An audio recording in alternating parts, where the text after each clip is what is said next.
2시간 전에 마감한 트레이더가 생생하게 전하는 글로벌 마켓 리뷰 델타1입니다. 우리 시장은 3거래일 연속 425포인트에서 횡보를 한 것이나 마찬가지였는데요. 미국 지수의 상승에 비하면 우리 시장은 너무하다 싶을 정도죠. 하지만 우리는 그래도 버티기라도 했죠. 오늘 니케이는 하루에 2%를 밀어버렸습니다. 그런 가운데 오늘 미국도 살짝은 밀렸고 또 유럽도 고점에서 살짝 밀린 등 뭔가 이상하다는 느낌이 받긴 했는데 또 해외 시장의 변동성도 살짝 바닥을 찍은 게 아닌가 싶기도 하죠. 자, 어떻게 대응해야 될까요? 자세한 시장 리뷰 아시아 세션부터 가겠습니다. 코스피는 전일 미국 시장 상승을 반영해서 상승을 하긴 했는데 사실 이틀간 횡보를 한 것을 감안하면 오늘 430포인트 가도 충분하죠.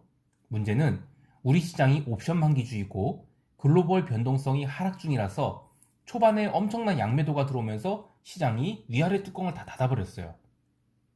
그나마 외국인들이 오전 9시 50분까지는 현물과 선물을 조금 사들어갔는데 그 뒤로 밀리기 시작하면서 선물을 매도로 돌리죠. 장중에 외국인들은 6천억이나 선물을 순매도를 합니다. 그러면서 427포인트에서 423포인트까지 거의 스트레이트로 밀었는데 어제도 이렇게 리니어하게 선물을 매도하고 또 오늘도 이렇게 매도하고 그러면서 베이시스도 최근 5거래일 대비 가장 나쁜 수준까지 밀어버려서 시장을 조금 억지로 눌렀다라고 생각이 됩니다. 그나마 이제 오후 1시 30분부터는 외국인이 선물 매도 분을 상당량 환매해서 순매도 2,200억으로 줄여놨는데 어쨌든 이틀 동안 매도한 것을 고려하면 또 절대 적은 양을 매도한 것이 아니라서 신경이 쓰이죠. 자, 어쨌든 외국은 파생시장에서는 선물을 매도하고 있다. 요게 좀 특징이고요. 반면 현물은 계속 사들어가고 있습니다. 물론 외국인이 다 똑같은 외국인이 아니죠. 또 파생시장이 외국인과 현물시장이 외국인이 동일하다고 할 수도 없고요. 어쨌든 외국인이 현물을 매수할 때는 보통 추세적 매수를 하기 때문에 어제도 매수가 들어오고 오늘도 이제 5,800원 매수가 들어왔기 때문에 시장을 방어하고 있다는 것은 분명합니다. 그래서 이렇게 되면 장중에 마냥 하방으로 갈 일은 아닙니다. 오늘도 변동성이 죽고 있고 프로그램 매매는 시장 영향력을 잃어버리고 있는데 이는 선물 베이시스가 악화되었음에도 불구하고 현물에 영향을 미치기보다는 합성 선물 누르기에 동원되고 있기 때문으로 보입니다. 이게 무슨 얘기냐면 파생시장에서의 외국인들은 이번 물에 상방을 최대한 허용하지 않고 있다는 것입니다. 하방 또한 최대한 허용하지 않으려는 것으로 보이는데 기본적으로 이번 월물이 양옵션 매도 단가가 상당히 높은 상황에서 콜옵션까지 눌러버리면 이번 물 이후에는 시장이 제법 큰 변동성을 보일 수 있겠죠. 그러나 그건 그 뒤의 일이고 지금까지 보이는 것은 시장이 최대한 못 움직이게 막고 있다. 이렇게 해석을 해드리겠습니다.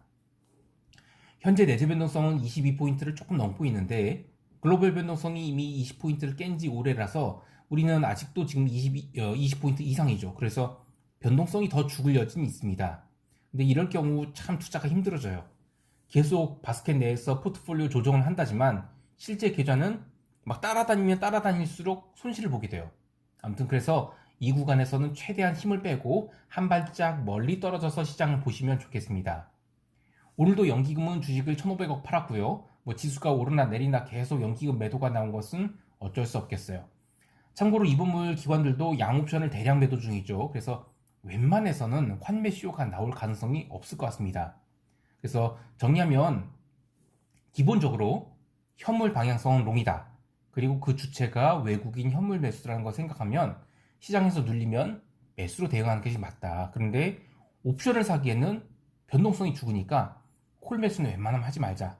따라서 풋 매수는 당연히 하지 말아야 되고 물론 이제 당연히 라는 표현보다는 저는 이제 풋은 매도의 대상이 돼야 된다. 밀리면 풋 매도 단타를 하자. 이 정도로 대응을 하고 싶고요. 그리고 시장이 언제까지 이렇게 될지 모르지만 좀 이따 얘기할 그 유럽 세션을 보면 뭔가 조금 변화는 있어요. 그래서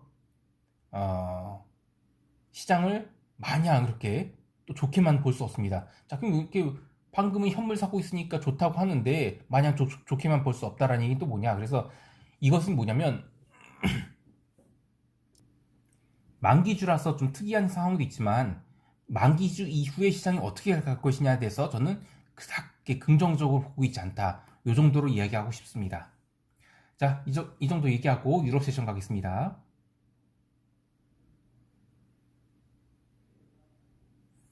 유럽은 긴 휴일 뒤에 시장이 열렸는데 시초가가 완전 난리도 아니었죠. 닥스가 15,300포인트를 넘어서기도 했는데 그리고 나서 다이렉트로 100포인트를 눌렀다가 또 100포인트 반등을 해요. 이런 식으로 지그재그 흐름을 보였는데 조금 이상하죠? 그동안은 독일 증시가 아주 꾸준한 상승을 보였는데 오늘은 왜 이런 거친 흐름이 유럽장 초반부터 나왔을까 생각되실 텐데요.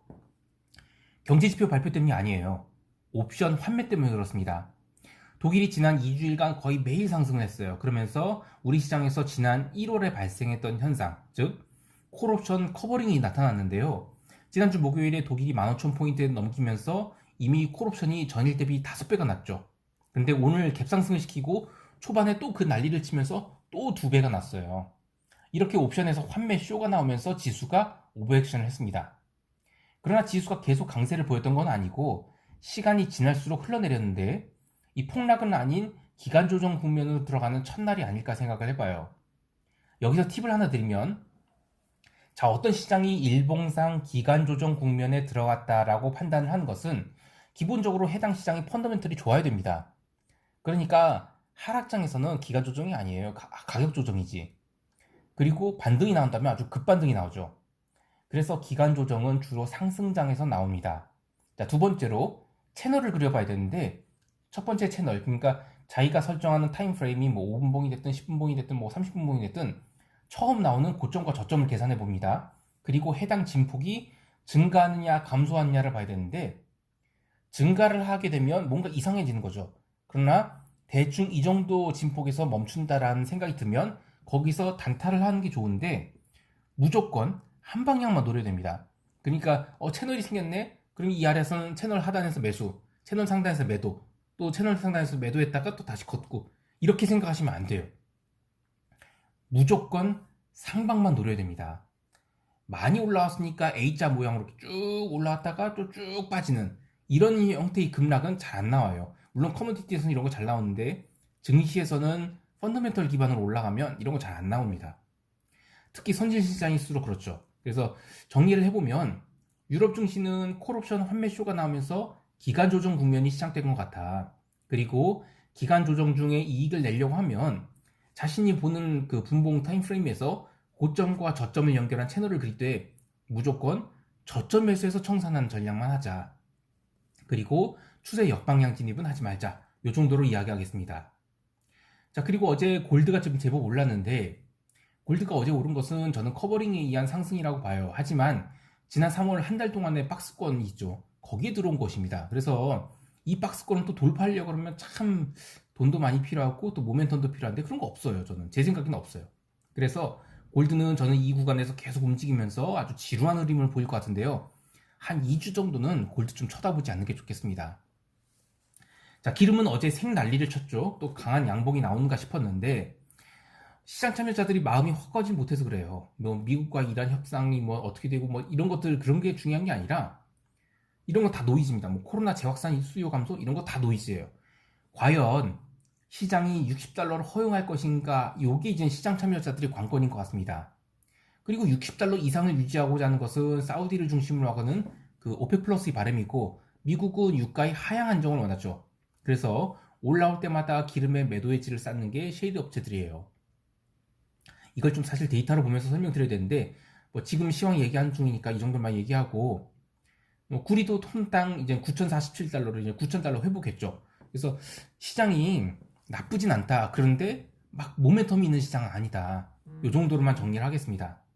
마지막으로 통화시장 보면 유로화가 은근슬쩍 올라오고 있는데 또 이것도 유로 바닥 찍은 거냐 하실 수 있는데 저는 유로 바닥 찍었다기보다는 그냥 시장에 안도랠리가 나오면서 달러가 쉬었다. 이렇게 이야기를 하고 싶습니다. 뭐 유로 엔이나 유로 파운드가 강세를 보인 거 이거 다 리스크 온이 모양이죠. 그래서 시장이 긴 휴일 뒤에 별일 없구나 하면서 리스크 온으로 되돌렸다. 이런 정도로 생각을 하면 되겠습니다. 자, 이제 미국 세션 갑니다.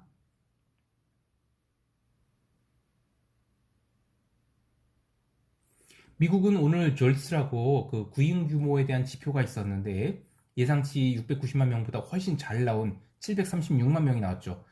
이 졸스는 이 버냉키 시절 이전에는 보지도 않던 지표입니다. 근데 어쨌든 그냥 고용 지표가 좋아지고 있다. 이 정도로만 해석하고요. 시장에 별다른 영향은 없었습니다. 그리고 어제 현물 거래량 참 적었죠. 근데 의외로 선물 거래량은 조금 늘었는데 어쨌든 최근 들어 참 낮은 거래량을 보이고 있다는 것. 요거는 저는 시장이 계속 숏을 쌓고 있다라고 보고 있습니다. 그래서 저는 롱을 따라 들어갈 자신은 없어요. 이번 주 토요일에 발표될 그 미국 지수에 대한 순투기적 포지션 증감을 보면서 대응을 하겠는데 기본적인 골격은 실적 시즌 이전까지는 방향성 없는 흐름이 이어지다가 실적 시즌 마칠 무렵 그때 변동성이 커지면서 시장이 좀 주저앉지 않겠나 이런 생각을 해봅니다. 미국 시장에서 체크할 것 하나 더 보면 금리가 제법 내렸어요. 뭐 어떤 지표가 있어서 내린 것도 아니고 그냥 유럽 세션 시작되면서 채권 매수가 들어와서 그렇다라고 보고 있습니다. 그러니까 과매도에 대한 반발 매수 정도로 해석이 되는데요. 그런데 채권 시장 관련해서 약간 찝찝한 거 하나 있어요. 어제 미국채가 가장 많이 올랐죠. 그러면 그 다음에 이제 독일 국채 좀 오르고 이탈리아 국채는 하락을 했습니다. 이러면서 이제 독일 이탈리아 국채 스프레드가 다시 벌어지는 게 아닌가 생각을 하는데요. 아직은 작은 씨앗에 불과해요. 그런데 기존 흐름에 반하는 비유이기 때문에 조금 눈여겨봐야 되겠습니다. 개별 종목 보면 어제는 그냥 아무런 의미 없는 휴식이 있었다 이 정도로 봐요. 뭐 시장이 실적 시즌 준비하면서 나타난 현상 같은데 미국 주식 하시는 분들은 이럴 때 불필요한 거래 하시면 안 돼요. 괜히 따라가다는 털립니다. 뭐 오늘 아케고스 캐피탈 관련 주식이 반등을 하긴 했는데 원래 이 때가 묻은 주식은 손대는 게 아니에요. 이 데드캣 바운스가 나오려면 사실 진즉에 나왔어야 됩니다. 그런데 왜 반등이 나오지 않는지 생각을 해보면 세 가지입니다. 첫 번째는 이 신규 진입자가 없어서 그래요. 그러니까 해당 종목을 위로 땡길 만한 집단이 그 빌 황이 투자 티시스에 동의를 해야 되는데 저는 그것도 동의하지 않고 있다고 보고 두 번째는 과연 이 가격이 충분히 싼가에 대한 동의도 필요한데 이것도 동의를 하지 않는 것 같아요. 그리고 세 번째는 내재 변동성이 굉장히 높습니다.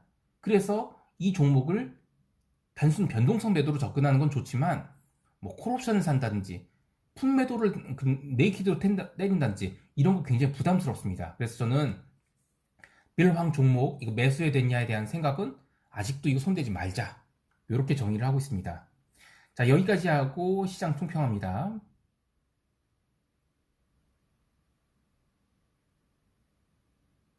만기주 이틀이 지났어요. 근데 이제 사거래일 모두 껌딱지를 칠 가능성 좀 낮습니다. 근데 지금 분위기는 좀 그럴 것 같기도 해요. 그래서 기본 방향은 아래가 아니라 위라라고 생각하는 것, 그리고 외곽의 옵션은 여전히 매도할 만하다는 것, 요 정도 생각하고 대응하셨으면 좋겠습니다. 커버트콜은 저는 어제 모두 롤오버를 했어요. 지난달 프리미엄 수치는 얼마 안 되지만 종목이 조금 올라서 소폭 플러스로 마감을 했는데 다음 물에 시장이 상승하게 되면 먼 외과 중심으로 콜옵션 매도를 탄력적으로 늘려볼 계획입니다. 단기적으로는 상승 추세지만 상승 탄력은 시간이 갈수록 약화될 가능성이 있고 무엇보다도 지금 글로벌 변동성이 계속 죽고 있어요. 그래서 시장이 오른다 하더라도 폭등이 나오기는 좀 힘들어 보인다. 이렇게 생각합니다. 이번 옵션 만기주는 정말 안 움직이는 특이한 월물이니까 부디 당월물 옵션 매수는 콜이 됐던 푸시 됐던 물타기는 웬만하면 하지 말자 이런 생각을 하고요. 다만 풋옵션 매도는 적절하게 늘렸다가 줄였다 하는 그래서 풋매도 단타는 괜찮겠다. 이 정도로 이야기를 하고 싶습니다. 오늘도 성공 투자하시고요. 이상 델타원이었습니다. 감사합니다.